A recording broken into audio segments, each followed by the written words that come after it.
Bom, então, por onde começar no diagnóstico da rede? Essa é uma pergunta muito comum, né? Por onde é que eu começo? O carro está com problema, está apresentando um determinado tipo de defeito, e eu vou começar por onde, né?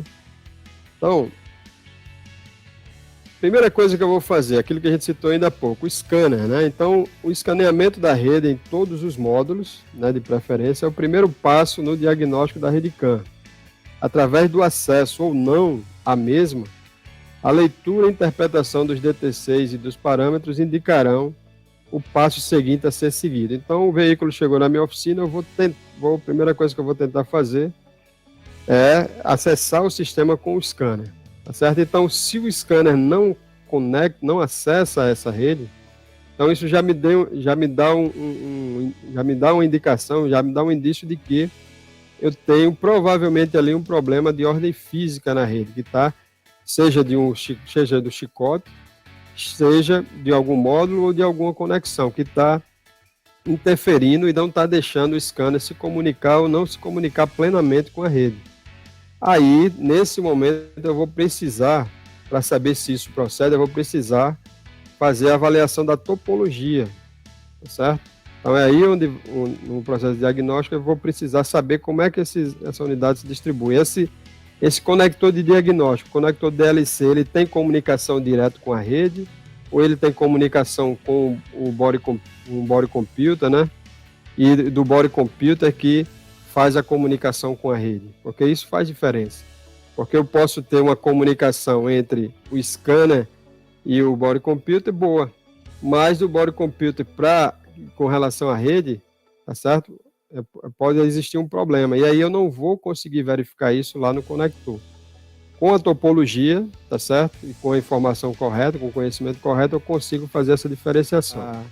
Por exemplo, aqui em cima, ó, tá vendo aqui que ela mostra aqui, tipo um raio-x, você consegue ver que o fio sai, passa por dentro, sai no outro terminal e assim sucessivamente. Aí você encontra aqui, nesse caso aqui, você já vê que você tem os dois resistores, ó, cada um de 60 ohms, formando 120 ohms, ok? Então, todas essas informações aqui, a topologia é para te mostrar, tá certo? É para te informar, é para poder você trabalhar, né? Bom, mas aí quando eu entro com o scanner e consigo acessar a memória e fazer a leitura dos sistemas, aí eu entro do sistema, né, da rede.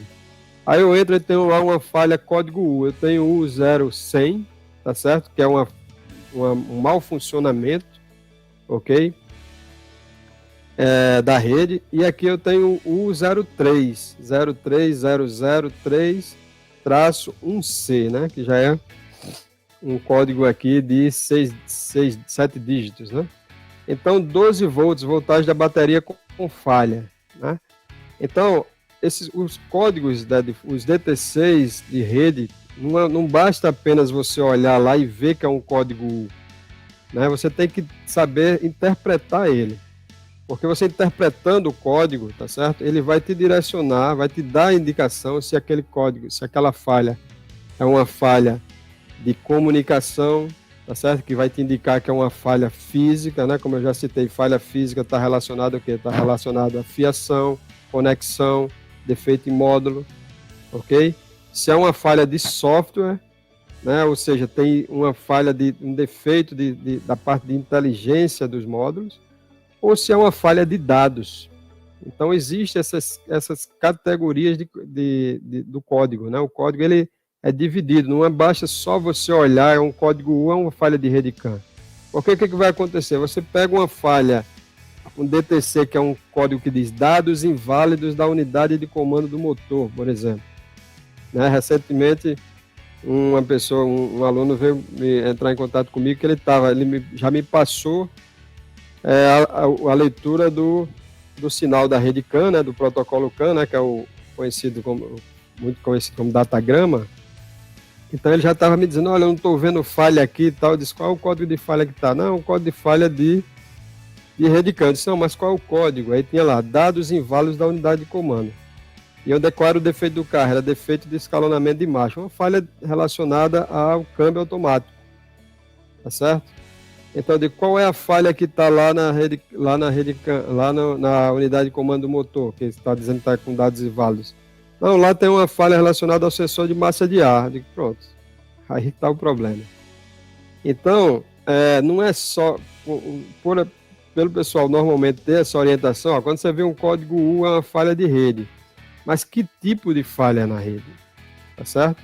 Porque aí você vai ficar achando que todo defeito é um defeito desse aqui.